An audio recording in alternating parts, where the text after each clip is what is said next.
各位现场朋友，大家好，我是亚比中心主任蓝佩嘉，谢谢大家来参加今天的演讲哈。那我们今天很高兴可以来谈一个大家都很关心的议题，就是泰国的学生运动哈。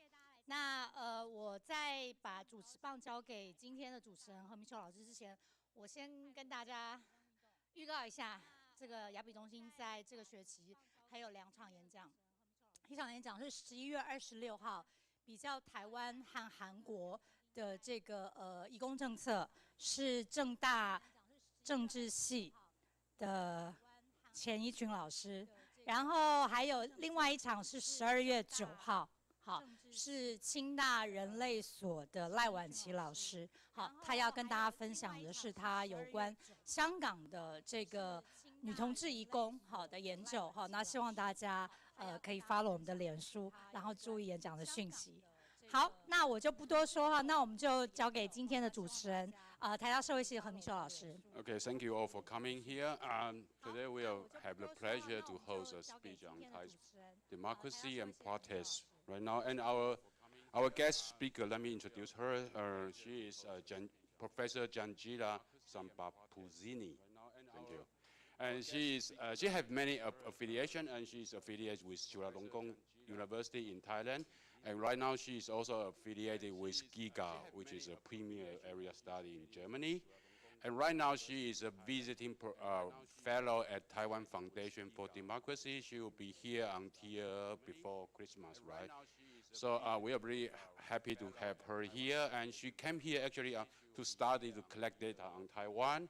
And she is interested in democratization and authoritarian pushback in Taiwan. And she is doing extensive interview and field work. So anyone of here in audience, if you want to have some story like you were involved in political party, NGO, social movement, student movement, and so on, so please feel free to come to her after her speech. And okay, thank you. That's a promotion. Okay, and so she's going to do a very short presentation, only 20 minutes, as I know. And after her presentation, we'll have Dr. Huang Kaiping to join us. She is a professor at Department of Political Science here in NTU. She specializes in Southeast Asian politics and election. So without further ado, let's give a big hand to Professor Janjira Sombatpoonsiri. Thank you. Let's give a big hand to Professor Janjira. Hi. Afternoon. I think it's afternoon. Afternoon, everyone. So I guess today is the U.S. election day, right? Why do we talk about Thai politics? We should talk about the U.S. election day and the future of the world. But I guess the broader topic that I want to introduce before we go into detail about the political situation in Thailand is actually what we call in political science right now as autocratization process. And I think what has happened in the U.S. and what will happen in the U.S. and with the world in the future would actually be related to this topic more or less. And so first of all, let me thank the Global Asia Research Center for hosting this talk, and especially Professor Ming Shou, my dear friend from the Carnegie's Civic Research Network. And I would like to also thank the Taiwan Foundation for Democracy for having me over the course of 3 months. This is a very challenging time, and I think without the support of the foundation, I could not have done this field research despite this, near impossibility of the pandemic. Now,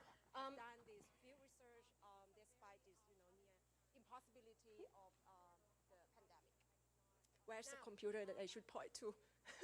How do I change this? I think we already tried. There. And so, second of all, I would like to pay tribute to the activists in Thailand who have been extremely resilient and persistent despite the threats of arrest, physical harassment, forced disappearance, and violent crackdown. They are truly the future of Thailand's democracy. Now, let me start by telling you an outline of what I want to do today. There are two things I want to do. First, I want to give a brief overview of the global trend of autocratization and emerging pushback against it by civil society. Second, I want to address this puzzle, the puzzle as to why the global resistance against autocratization is increasing by using the case of Thailand. My main argument is that autocratization comes at the price of degrading public trust in key state institutions, underpinning the autocratized regime, which eventually drives the defiance of the overarching system beyond the executive. And so if I am to use the language of sociologists, I would say that autocratization actually provides a political opportunity for the emergence of social movement. Now, first let's have a look at a broader trend of autocratization in the world. So this is like nerd alert. It's going to be a lot of statistics and numbers, so bear with me for 5 minutes, and the whole talk is not going to be long.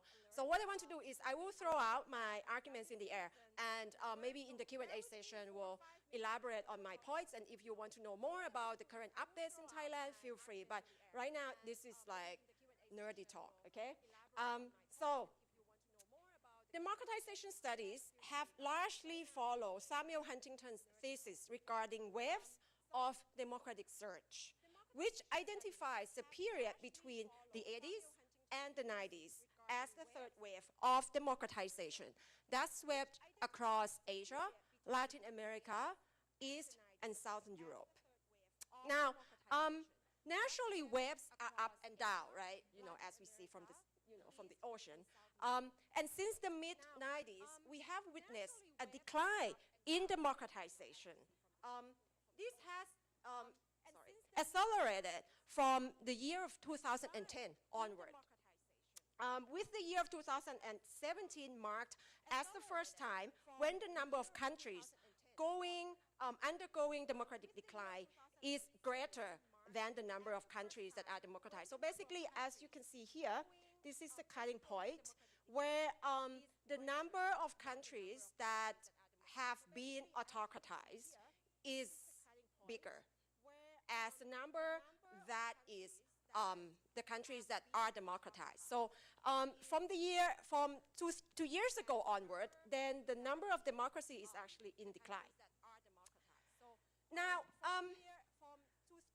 this new trend of autocratization, and the reason why it is called autocratization is actually the difference between what is happening now from democratic breakdown in the 20th century, which is usually happen with a sudden death of democracy by military coup, by foreign invasion, for example. But the process of autocratization right now is slow, feeble, and piecemeal. Scholars coin the term autocratization as moves away from democracy that include roughly 3 processes, which are democratic recession, democratic breakdown, and autocratic consolidation. In this sense, autocratization is broader than the sudden death of democratization, as I say, is broader than the sudden death of democracy by military coup.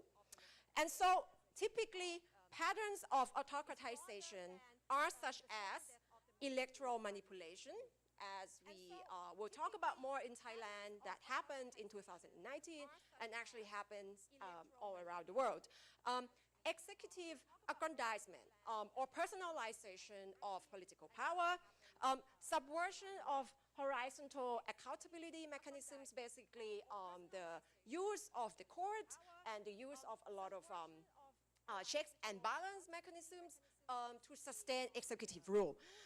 Media control and harassment of the opposition. Now, how regular does autocratization happen these days? A VDM report in 2020 indicates that the global share of democracies has reduced from 54% in 2009 to 49% in last year. And for the first time since 2001, autocracies are in the majority. So just quickly, I want to simplify the whole language a bit. So basically what we have in the 90s was a steady increase of democracies in the world, right? And the numbers started to decline. And the speedy decline started from 2010 onward, and it hit the bottom in 2017. And so now, with these trends that have happened, the number of autocracies in the world are now bigger than the number of democracies in the world. Yeah? And the number of these countries that are now autocracies are 92. Yeah, so there are 92 autocratic countries in the world, which are home to 54% of global population. But against these odds, VDM also reports that the share of countries with pro-democracy movements, those that rise up against the trend of autocratization, has risen from 20% in 2009 to 44% in 2019. And so, in 2019 alone, citizens in 29 democracies and in 34 autocracies, such as Bolivia, Hong Kong, Poland, and Sudan, mobilized against autocratized regime, or the transformation from democracy to autocracy. Yeah? So, now this is the end of the nerdy part. My puzzle is why? Why do people resist the trend of autocratization despite narrow civic spaces and repression that characterize the nature of the autocratized regime? And so let me now move on to the second part of my talk, which addresses this puzzle through the case of Thailand. Thailand has undergone through two processes of autocratization, which are democratic breakdown and autocratic consolidation. Now, the country is currently experiencing popular defiance against the entrenchment of the autocratized regime.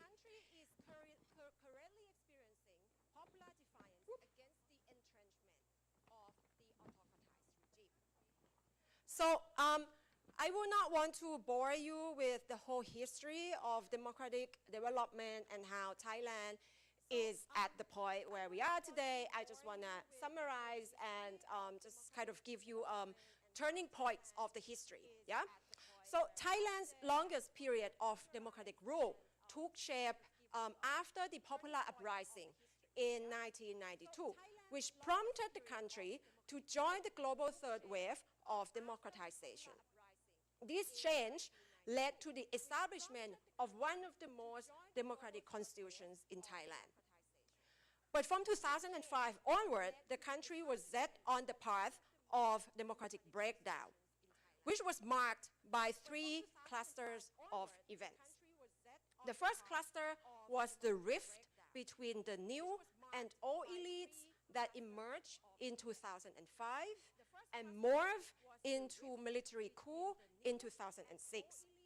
So this event kick-started the tit-for-tat mass mobilizations to topple governments representing the pro and anti-establishment camps. Again, we do have so many protests, and if you want to know how many episodes of protests we have had, you can have a look at the slide. I will not go through each event, yeah?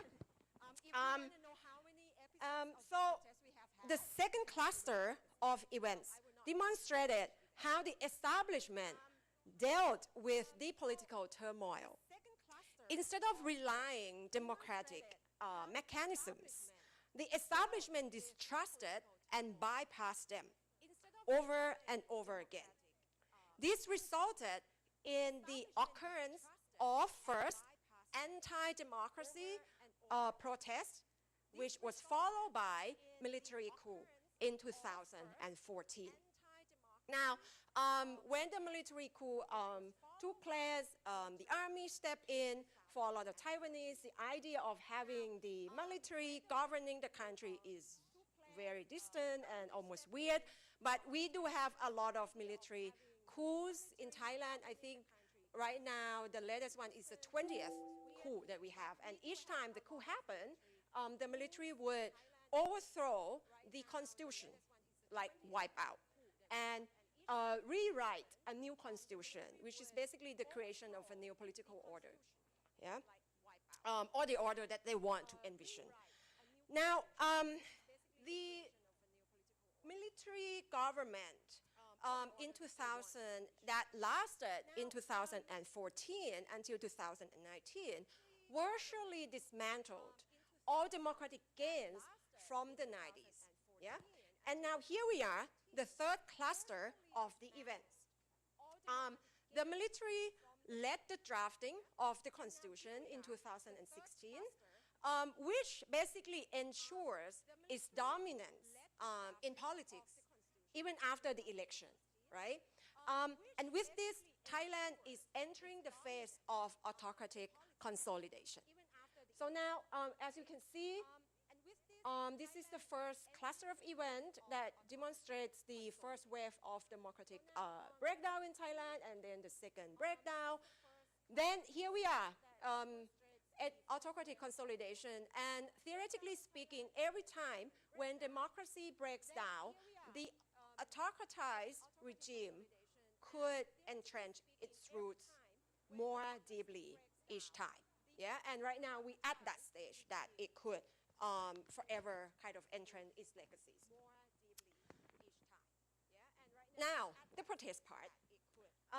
In parallel with this trajectory of autocratization in Thailand, pro-democracy movements have put up a fight.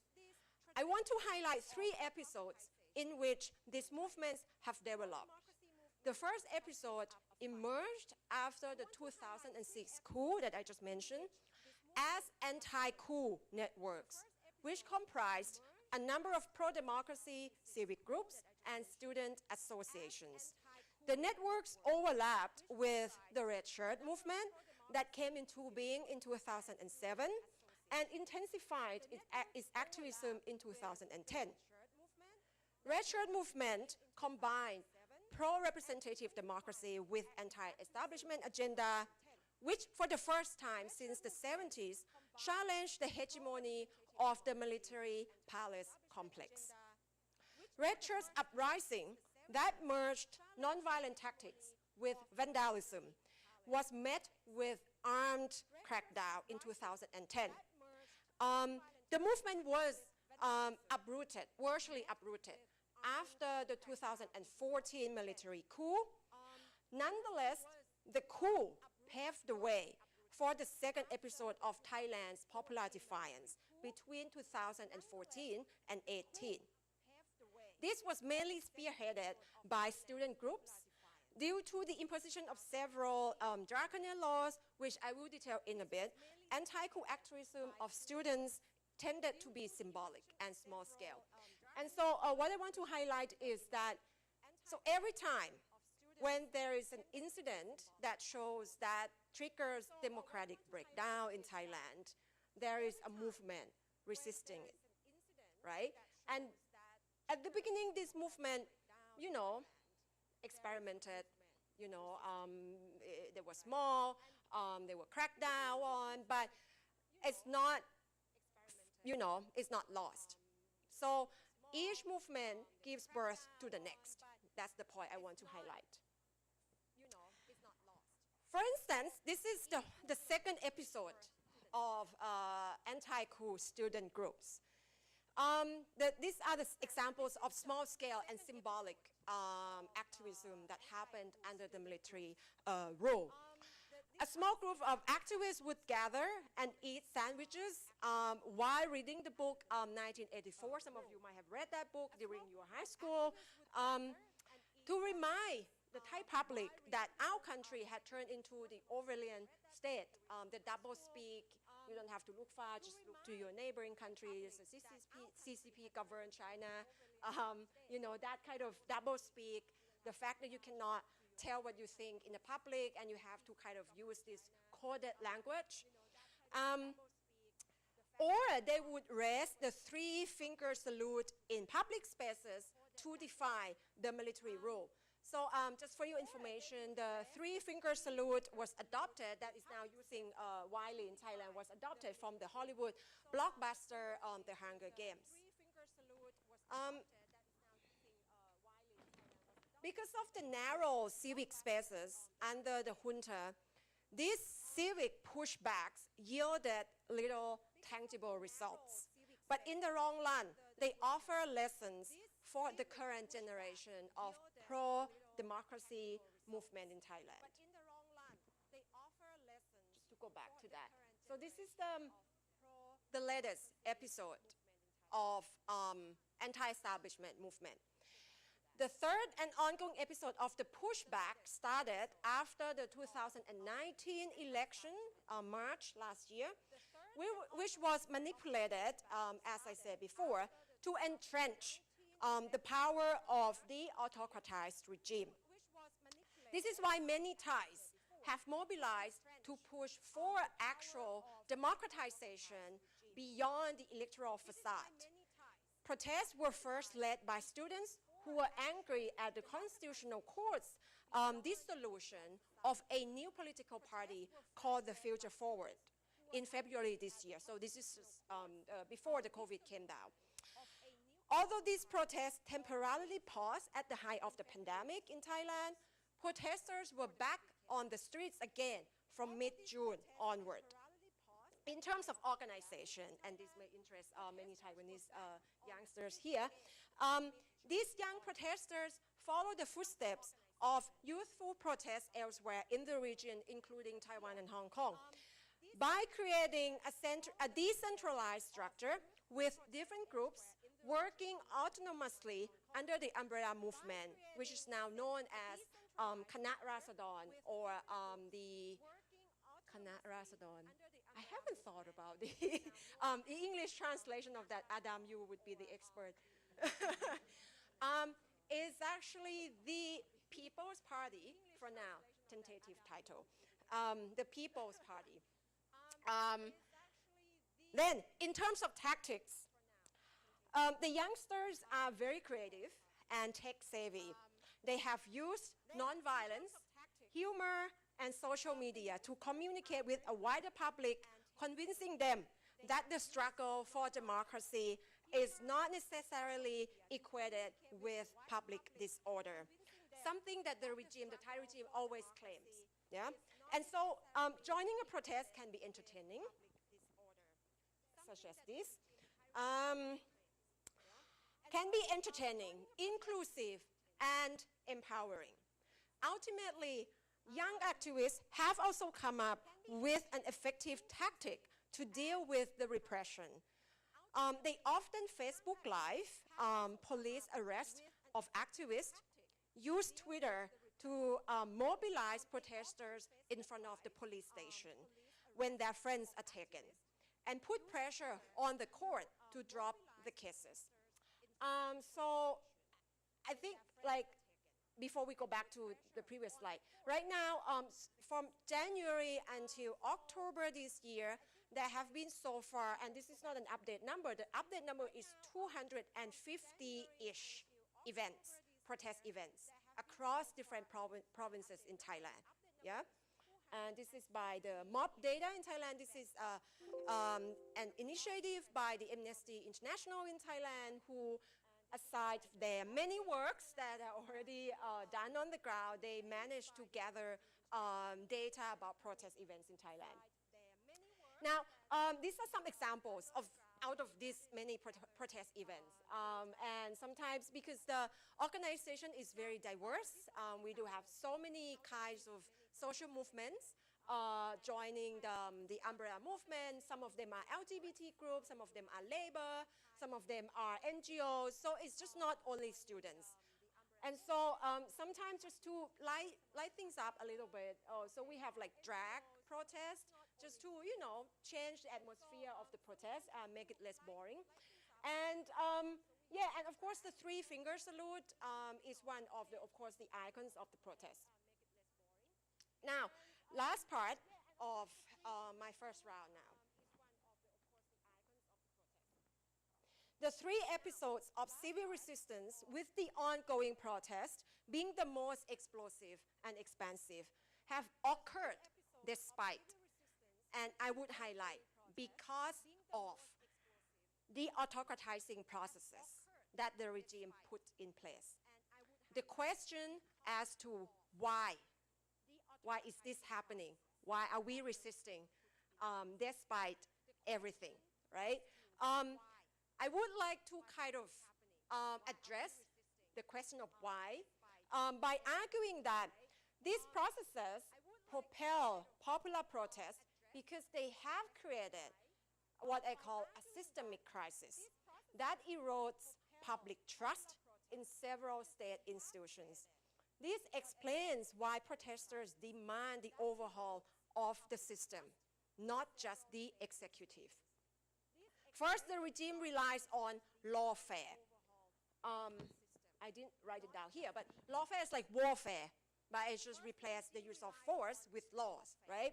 Or legal harassment as a tool of repression, which massively affects the rule of law and the credibility of law enforcement bodies in Thailand. Draconian laws in Thailand are multiple, and I'm talking about a dozen, right? Which enable the authorities to pile up several charges on dissidents so as to prevent effective mobilization and to generate the chilling effect. So for example, one of my former students who is now like part of the movement, he has got 18 charges as we speak, right? And some of us who are active in Thailand will get 1 or 2 charges. That's like minimum, right? At best, you get 2 dozens, things like that. Now, this kind of lawfare has transformed the rule of law into the rule by law. As laws are misused to crack down on oppositional citizens, we now see draconian laws as a part of the systemic oppression that needs to be resisted. Second, what's supposed to serve as check and balance mechanisms that guarantee horizontal accountability, such as the Constitutional Court or the Election Commission, right, are weaponized to undermine the opposition parties and therefore give the regime the electoral upper hand. For instance, the Election Commission in Thailand filed lawsuits against 2 opposition parties last year for violating some silly electoral regulations. The Constitutional Court received the charges and ordered to dissolve these 2 main opposition parties, like vanish overnight. The disbanding of the Future Forward Party, which I just mentioned, in February this year, drove young people to the streets, setting the scene for the current revolt. Third, the control of the media and ideological indoctrination through conservative school curriculum serve to sustain legitimacy of the regime. However, when this is excessive, as in the case of the Thai junta, which imposed 12 moral principles and forced bodily discipline on school students, young people feel suffocated. And just to give you an example, these 12 moral principles include the love for the country. What else do you guys know? Like, these are the Thai people here. Huh? Oh, you haven't really memorized the 12 moral principles. But one of the issues is that you have to express the love for the monarchy and all of that. So it's a control of the moral code. So in fact, these people, these young people, attribute this cultural suffocation to the existence of autocratized regime. This is why many high school and even junior high school students are now joining the movement. They are not only promoting democracy, but also the removal of authoritarian culture in the education system. Lastly, the autocratized regime has borrowed moral authority from the monarchy, the institution which is supposed to stay above politics and maintain its nonpartisanship. The military coups, the past two ones, and the ones before that, were staged in the name of the monarchy. The crackdown on citizens, on dissidents, carried out also in defense of the monarchy. And the judicial bodies weaponized to safeguard the monarchy. While this practice has helped mobilize royalists and sustain the autocratized regime, it creates setbacks. The monarchy has become politicized and lost the ability to mediate political conflicts. In sum, for Thailand autocratized regime to sustain its legitimacy and contain threats to its power, it shoots itself in the foot by creating a crisis of public trust in state institutions, which in turn erodes institutional capacities to address popular grievances. Without resuming these capacities, street protests are subject to persist. But by reinvigorating these institutional capacities, the autocratized regime would need to be democratized. The two options are not preferable for the regime right now. Thank you.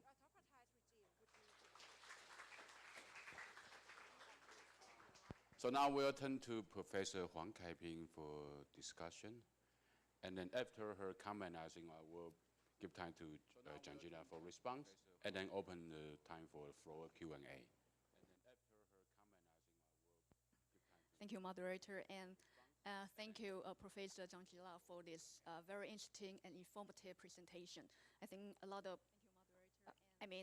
people here today know more about the history in Thailand. And as a my whole dissertation is issue about how electoral reforms affect political landscape in Thailand, especially after the 1997 constitution. And so I know the history, this period pretty well. But as a student of Thai politics, there's one saying or statement that really summarize the characteristic of Thai politics. That is, the only stable thing about Thai politics is stability. Okay, so the current situation as I see it, as an outsider, but who also consider Thailand as my second hometown, see that this is it's actually derived from very fundamental problem in Thailand after the end of the absolute monarchy. Okay, according to scholar Dan Slater, he categorized Thailand as a fragmented regime. It's not only fragmented among the elites, the monarchy or the military. Just before 1960, the two forces are actually were against each other because of the end of absolute monarchy, and another fragmented force is among the masses. And so, as we see that since the 2006 protest, 2005 protest and the 2006 military coup, you always can see that before that there were protests, and these protesters were supporting one particular party, right? And then there's military coup, and then there were other protests who also backed another political party, and then accused the military regime. And then this time, to me, it seems to me that the protests were instigated by the disband of Official Forward Party. Okay, so what I'm trying to say is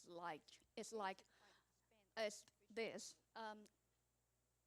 The message, if we look at the history of Thailand, authoritarian regime actually occupy most of the time. So you only have short episodes of democratic regimes. And since after 2006, you see different protests also organized by the masses, but they came from different social classes. So the racial protest came. You did not see many middle classes people supporting this, even though they wanted democracy. And this time, do you see many racial protesters coming to support them? Probably, but very few. But what I want to emphasize is all these people, when they come to protest, they all claim that they support democracy. But once democracy is in place, you see them fight against each other, accuse each other. So I also see that there is one critical problem in Thailand, that is the ambivalence of the middle class. I certainly believe that the middle class in Thailand really want democracy. But when democracy comes back, when one person, one vote is the basic rule of democracy, and the majority of people choose a party that they don't like, then what is their choice? So I don't see that, to my view, in 2006, a lot of middle class supported the military coup. They actually welcome it to take control because they consider the Thaksin regime undemocratic. But to be honest, it's true that Thaksin might have some authoritarian practices, but he was elected by democratic means. So this is my question: is if I really hope this protest will succeed, because I think the demand can really dismantle one fundamental problem like plagued Thailand for so long. I really want it to succeed, but also want to ask, once the protest succeed and democracy comes back, what kind of democracy you are looking for?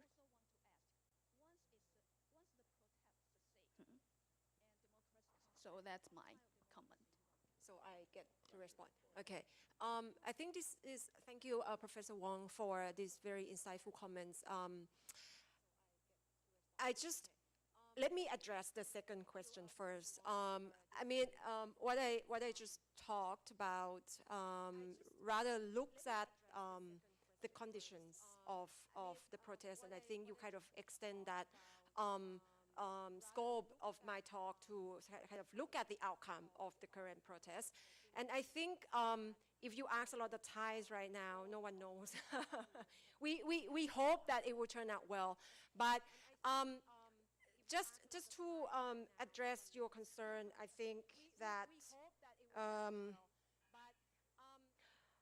the most important contribution of the current protest, regardless of any concrete achievement that could occur in the future or not, right? The most important contribution right now is the ideological breakthrough, meaning that in Thailand for maybe 70 years, there was a consensus that everyone has to respect the constitutional monarchy, right? And those years were very unique in the way that despite this fragmentation that you just mentioned, the monarchy would play a role of mediating conflicts. And that's why I mentioned that part of the institutional role of the monarchy. And I think by the end of the last reign, this capacity eroded for many reasons, yeah? And so I think one of the main drivers for this erosion of the capacity of the monarchy to mediate conflicts is that the Thai society has, we're talking about changes at the economic level and at the attitudinal level. People's loyalty towards the monarchy has changed. And the loyalty, the respect towards authoritative figures has also changed. For example, the young people, many of them are sitting today, would respect a cleaner on the street who they see as being oppressed by the economic system and who suffer from the inequality in Thailand, rather than their rector. I was teaching at Thammasat University for 7 years. I would get challenged by these young people all the time. And they instead place their respect in somewhere else. So that the structure of social hierarchy is actually changing. And I think what happens in Thailand is the contradiction between the changing social structure and political attitudes and the persistence, the resilience, the inability of the political institutions to change, right? And this is why we are seeing the contradictions, yeah? And that is why the protests are now emerging. I do not know that everyone wants democracy. I do not know that they have the same definition of democracy, but I think the grievances are there, that they have changed. Many of them have changed, but the political institutions do not recognize that change, right? And I think that the question of the middle class, so your first question, is very important, because which middle class are we talking about, right?